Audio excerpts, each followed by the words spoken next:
여러분 안녕하세요. 회계상 거래 8번째 시간이 되겠습니다. 이번 시간에는 충당 부채에 대해서 살펴보도록 하겠습니다. 충당 부채라는 것은 과거 사건이나 거래 결과에 의해서 현재 발생한 의무를 이야기합니다. 자, 현재 발생한 의무. 지출 시기 또는 금액이 확실하지는 않아요.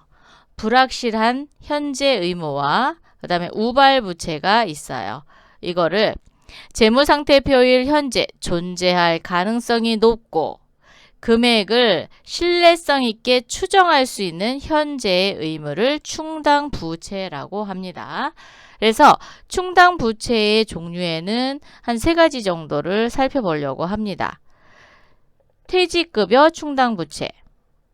퇴직급여니까는 종업원과 관련되어 있다? 네, 맞습니다. 종업원과 관련이 되어 있는 부채가 되겠습니다. 우리 종업원이 퇴직을 하게 되면 뭘 지급해야 돼요? 퇴직금을 지급해야 되죠. 이 퇴직금을 미리 충당해 놓는 부채가 되겠습니다. 그래서 장래 종업원이 퇴직할 때 지급해야 될 퇴직금을 대비하여 설정한 부채를 퇴직급여 충당부채라고 얘기하고요. 제품 보증 충당부채 또는 하자 보증 충당부채라고 하는데 우리가 가전제품을 사게 되면은 고장이 나거나 아니면 무료 수리하는 그 기간을 주잖아요. 대부분 1년 정도는. 그럴 경우에 충당해 놓는 부채가 제품 보증 충당부채 또는 하자 보증 충당부채라고 생각하시면 좋을 것 같습니다. 상품이나 제품을 판매하고 일정 기간 동안 발생하는 하자에 대하여 무상수리 조건인 경우에 그리고 앞으로 미래에 발생할 보증수리 비용을 충당부채로 인식하는 것을 제품 보증 충당부채라고 합니다.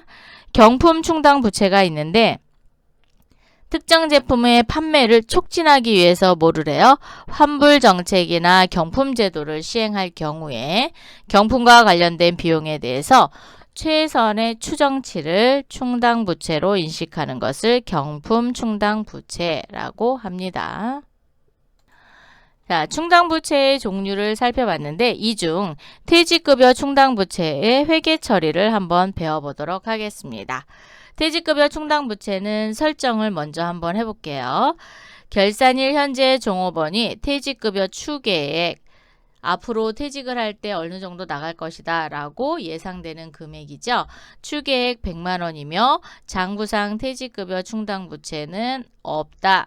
그랬을 경우 100만 원을 몽땅 다 퇴직급여 충당부채로 모아놓는 겁니다. 그래서 차변에 퇴직급여 100만 원 비용 처리한 거죠. 얘는 비용 그리고 퇴직급여 충당부채 해서 부채에다가 이렇게 모아놓는 겁니다.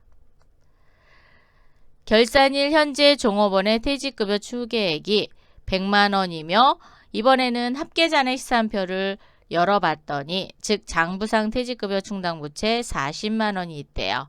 그럼 100만 원이 필요한데 40만 원이 이미 모아져 있으니까 그렇죠. 빼갖고 60만 원만큼만 설정하시면 됩니다. 그래서 차변에 퇴직급여 60, 대변에 퇴직급여 충당부채 60 이렇게 설정을 하시면 됩니다. 이렇게 설정해 놨던 퇴직급여 충당부채가 있는 퇴직금을 지급할 때와 없을 때를 또 보시면 되겠죠. 종업원이 이제 퇴직을 했습니다. 그러면 퇴직금을 지급하겠죠. 종업원 홍길동이 퇴직하여 퇴직금 300만 원 중 퇴직소득세 30만 원. 자, 퇴직소득세는 뭘로 정리하죠? 종업원이 낸 거니까 그렇죠. 잠시 보관하는 예수금으로 정리합니다. 그리고 다음 달 10일까지 납부하면 되겠죠. 자, 예수금으로 하고 제외하고 현금으로 지급하였으며 장부상 퇴직급여 충당부채 잔액은 빵원 없답니다. 없으니까 모두 다 비용 처리해야 되겠죠. 그래서 차변에 퇴직급여 300만 원 그리고 예수금 30만 원 현금 270만 원 이렇게 회계 처리했어요. 그런데 다음 문제를 보니까 종업원 홍길동이 퇴직하여 퇴직금 300만 원을 주는데 퇴직소득세 30만 원을 제외했답니다. 자, 퇴직소득세는 조금 전에 예수금으로 처리한다 그랬죠. 현금으로 지급하였는데 장부상 퇴직급여 충당 부채 잔액이 100만 원이 있대요. 그러면 그렇죠. 미리 내가 설정해 놓은 게 있으니까 그거를 끌어다 쓰시면 됩니다. 그래서 차변에 퇴직급여 충당 부채 100만 원 그리고 300만 원 중에 100만 원 뺐으니까 200만 원이 비용 처리하면 되죠. 퇴직급여 200만 원 그리고 예수금 30, 현금 270만 원 이렇게 정리하는 겁니다. 그래서 퇴직급여 충당부채가 있는 경우에는 퇴직급여 충당부채를 먼저 끌어다 쓰고 나머지를 비용 처리하게 됩니다. 자, 이렇게 퇴직급여 충당부채를 모아놓게 했는데 이렇게 모아놨다 보니까 회사에서 그거를 써버리는 거예요. 그래서 그걸 방지하기 위해서 퇴직연금제도를 시행하고 있습니다. 지금 현재 우리나라에서 퇴직연금제도를 시행하고 있는데 연금제도는 두 가지 운영 책임을 가지고 있어서 형태가 두 가지로 나눠져요. 어떻게? 확정급여형이 있고 즉 DB형이라고 합니다. 확정기여형이 있습니다. DC형인데 운용 책임을 누가 갖느냐에 따라서 회계 처리하는 방법이 서로 다르고 있어요. 자, 운용 책임은 확정급여형 퇴직연금은 회사가 운영합니다. 그런 반면에 확정기여형은 종업원이 직접 운영하는 퇴직연금 제도가 되겠습니다. 자, 확정급여형은 납부 시 퇴직연금 운용자산이라는 계정으로 모아놓고요. 이때 수익이 발생할 수 있겠죠. 통장에 계속 쌓이니까 수익이 발생할 수 있습니다. 이 수익은 이자 수익으로 처리하셔도 되고요. 퇴직연금 운용자산 수익으로 하셔도 됩니다. 네. 그리고 퇴직연금 운용자산을 그만큼 증가시켜요. 이럴 때. 그리고 결산 시는 퇴직급여 그리고 퇴직급여 충당부채로 설정해놨다가 이 부채를 가지고 퇴직연금 운용자산에 또 납부를 하고 이렇게 합니다. 그럼 종업원이 운영하는 건 회사랑 전혀 관계가 없잖아요. 그래서 납부 시는 퇴직급여로 바로 처리를 해버리고 현금으로 내버립니다. 그리고 운영수익이 발생하거나 결산 시에 분개가 없습니다. 자, 이렇게 처리되고 퇴직연금의 확정급여형을 한번 처리해 보도록 할게요. 당사는 은행에 종업원을 위해 확정급여형, 즉 확정급여형은 누가 운영해요? 회사가 운영하는 급여형이죠. 퇴직연금을 가입하고 불이백 100만 원과 퇴직연금 운용수수료 10,000원을 현금으로 납부하였다. 자, 퇴직연금 운용자산은 100만 원이고요. 수수료는 수수료 비용이라는 계정을 써서 10,000원을 공제합니다. 그래서 대변에 현금 100만 원을 지급해 주고요. 이렇게 통장에 쌓아놨던 퇴직연금 운용자산에 수익이 발생했어요. 그래서 운용수익이 발생했을 때는 어떻게 하느냐?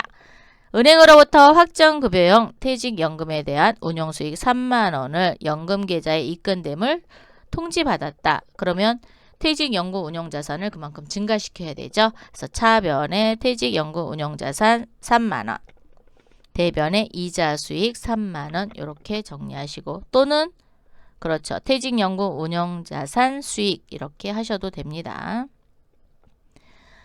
퇴직연금 확정급여형을 운영하고 있는 회사에서 퇴직금을 지급할 때는 종업원이 퇴직하여 퇴직금 300만 원을 그중 퇴직소득세 30만 원과 퇴직급여형 퇴직연금 100만 원을 제외하고 현금으로 지급하였다. 이렇게 됐을 때 퇴직급여는 일단 300만 원의 비용이 발생이 되지요. 그리고 퇴직소득세는 예수금이라는 계정으로 정리를 해주시고 퇴직급여형 퇴직연금 100만 원을 제외하고 지급한 거죠. 즉 운용 자산에서 빼고 지급했어요. 그래서 퇴직연금 운용자산 100만 원 빼주시고 대변에 현금은 170만 원만 정리를 해주시면 되겠습니다. 자, 이렇게 분개를 하시면 되겠습니다. 자, 이렇게 해서 이번 시간에는 충당부채에 대해서 살펴봤습니다. 다음 시간에 또 만나요. 감사합니다.